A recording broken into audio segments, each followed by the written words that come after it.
سيد المرسلين عن ابي هريره رضي الله عنه قال قال رسول الله صلى الله عليه وسلم من سره ان يقتال من مكيال الاوفى اذا صلى علينا اهل البيت فليقول اللهم صل على محمد النبي الامي وازواجه امهات المؤمنين وذريته واهل بيته كما صليت على ابراہیم آل ابراہیم انک حمید مجید رواہ ابو داؤد۔ حضرت ابو ہریرہ رضی اللہ عنہ سے روایت ہے کہ رسول پاک صلی اللہ علیہ وسلم نے فرمایا جس کو اس سے خوشی ہو اور وہ چاہے کہ مجھ پر اور میرے گھر والوں پر درود بھیج کر اللہ کی رحمتیں اور برکتیں زیادہ سے زیادہ اور بھرپور حاصل کرے تو اللہ تعالیٰ کے حضور میں یوں عرض کیا ہے۔ حضور پاک نے کیا فرمایا؟ جی جس کو اس سے خوشی ہو اور وہ چاہے کہ مجھ پر اور میرے گھر والوں پر درود بھیج کر اللہ تعالیٰ کی رحمتیں اور برکتیں زیادہ سے زیادہ حاصل کرے اور بھرپور حاصل کرے تو وہ یہ درود پڑھا کرے اللہم صلی علی محمد النبی الامی وازواجہ امہات المؤمنین وذریتہ واہل بیتہ کما صلیت علی آل ابراہیم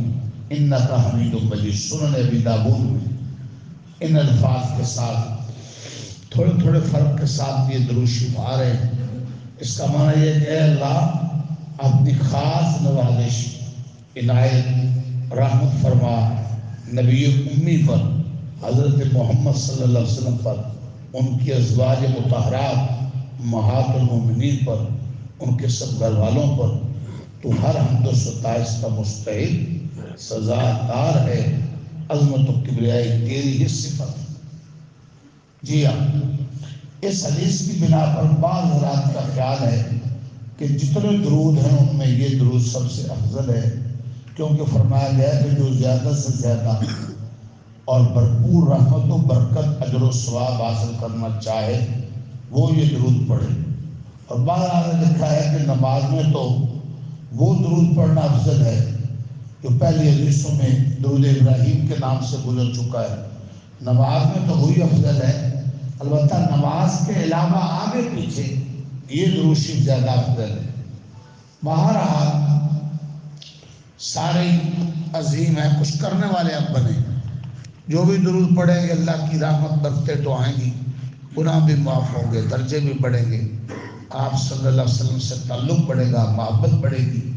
آپ کی شفاعت نصیب ہوگی۔ زیادہ درود شریف پڑھنے والوں کو دنیا میں بھی